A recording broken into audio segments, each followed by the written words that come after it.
Everyone. So today मैं एक बहुत इम्पोर्टेंट टॉपिक के साथ आई हूँ जिसका नाम है, हमारे टॉपिक का नाम है स्टॉप बीइंग पीपल प्लीजर। तो अब आप सोच रहे होंगे पीपल प्लीजर कौन होते हैं। पीपल प्लीजर वो लोग होते हैं जो कि लोगों को खुश करने के लिए ही जीते हैं। कुछ लोग सिर्फ लोगों को खुश करने के लिए ही पूरी ज़िंदगी निकाल देते हैं। यदि उनके आसपास कोई परेशान है तो उन्हें अच्छा नहीं लगता और वो उन्हें खुश करने में लग जाते हैं। वो अपनी ज़िंदगी के बारे में भूल ही जाते हैं। जैसे कि कोई उनको अथॉरिटी वाला आदमी अगर बोले मेरी बात सुनो, तो वो उसको ही अपना प्रभु और सब कुछ मान लेते हैं और वो एक पीपल प्लीजर होते हैं। वो लोग अपनी भावनाओं को भी व्यक्त नहीं कर पाते। उन्हें पता ही नहीं लग चलता कि उन्हें क्या अच्छा लगता है क्या बुरा लगता है। कोई अगर उन्हें जोर से बोलता है तो वो बस उसके हिसाब से ही चलते हैं।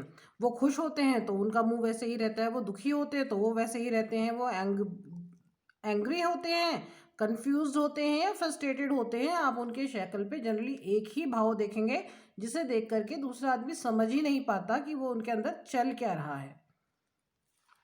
वो एक डोर मैट की तरह लोग उनका इस्तेमाल करने लग जाते हैं। कोई भी उनकी कद्र नहीं करता क्योंकि पीपल प्लीजर लोग अपनी खुद की ही कद्र नहीं करते। और पीपल प्लीजर लोग ऐसा नहीं है कि ऐसा करने में बहुत खुश हो रहे होते हैं, पर वो जनरली बहुत कंफ्यूज होते हैं। वो ये सोचते हैं कि what they will think about me, दूसरा मेरे बारे में क्या सोच रहा होगा। मैं बहुत परेशान हूँ पर मैं मदद कैसे मांगूँ। मैं बहुत थक गया हूँ, अभी मेरी हिम्मत नहीं है और ज़्यादा काम करने की, पर मैं रुकूँ कैसे, मैं मना कैसे करूँ, मैं ना कैसे कहूँ। वो जनरली ना ही नहीं कह पाते किसी को, चाहे वो बहुत थक जाए, थक के चूर हो जाए। पर क्योंकि वो पीपल प्लीजर होते हैं तो जब तक उन्हें दूसरा आदमी रुकने के लिए नहीं बोलेगा तो वो रुक नहीं पाते, और कई बार इस चक्कर में उनकी बहुत सारी एनर्जी वेस्ट हो जाती है और वो बहुत जनरली शाम तक अपने को बहुत थका और बहुत अकेला महसूस करते हैं, और वो इस चीज़ से काफ़ी परेशान भी होते हैं। पर परेशानी ये होती है कि वो अपने आप को रोक नहीं पाते, ना कह पाते हैं, ना हेल्प मांग पाते हैं। और इसका एक कारण होता है। पीपल प्लीजर खुद ही नहीं बन जाते, ये उनका एक अब्यूसिव चाइल्डहुड होता है। उनका बचपन की परवरिश बड़ी ही खराब ढंग से हुई होती है। उनको काफ़ी तरीके से प्रताड़ित करा किया जाता है। जो उनके मुख्य केयर टेकर होते हैं वो माँ बाप हो सकता है, या जो भी जिसके साथ वो बचपन के कुछ साल शुरू के काटते हैं ज़्यादातर टाइम, उन्होंने उनको काफ़ी कुछ डराया धमकाया होता है।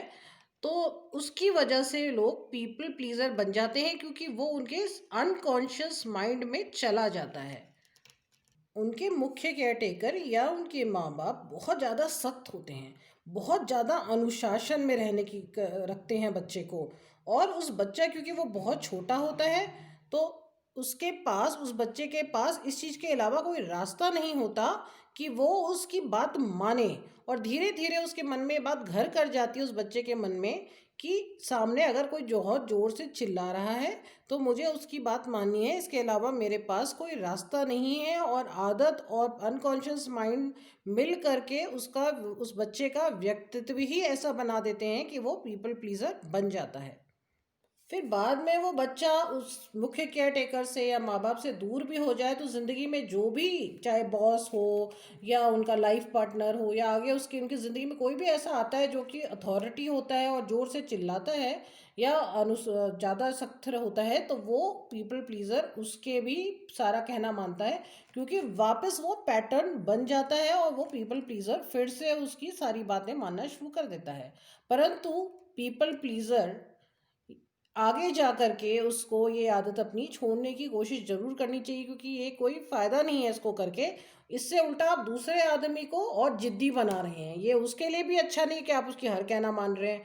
वो जो कर सकता है उसे खुद करने दीजिए, और अपने को भी धीरे धीरे समझाइए कि जब आप बहुत छोटे थे तब आपके पास कोई रास्ता नहीं था।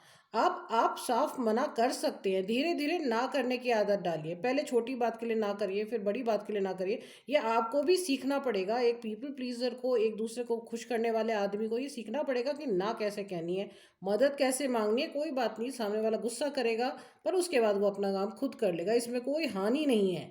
अगर वो पीपल प्लीजर अपने को धीरे धीरे ये बात समझाएगा तो ये इस आदत से और ये उसकी पर्सनैलिटी में धीरे धीरे ये आदत छूटेगी, टाइम लगेगा, मेहनत लगेगी, क्योंकि बचपन का अनकॉन्शियस चला गया है तो उसे निकालने में उतना ही मुश्किल है। परंतु अगर वो अपने को समझाए, अकेले बैठ के अपने साथ काउंसलिंग करे, अपनी बात से बात करे कि हाँ भाई इसका फ़ायदा क्या है, तो धीरे धीरे उसे समझ में आने लग जाएगा और वो उस आदत से बाहर आ सकता है। तो आज का टॉपिक आप लोगों को कैसा लगा, आप लोग प्लीज़ कमेंट में ज़रूर बताइए।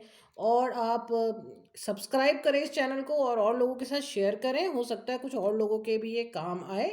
और मैं इस तरह के टॉपिक और बहुत सारे टॉपिक साइकोलॉजी से और डे टू डे हमारी जो प्रॉब्लम होती है इससे लेकर रिलेटेड मैं और लाऊंगी वीडियोस। और आप लोग मेरे को सपोर्ट करें सब्सक्राइब और शेयर करके। ओके, तो अगली वीडियो तक के लिए बाय।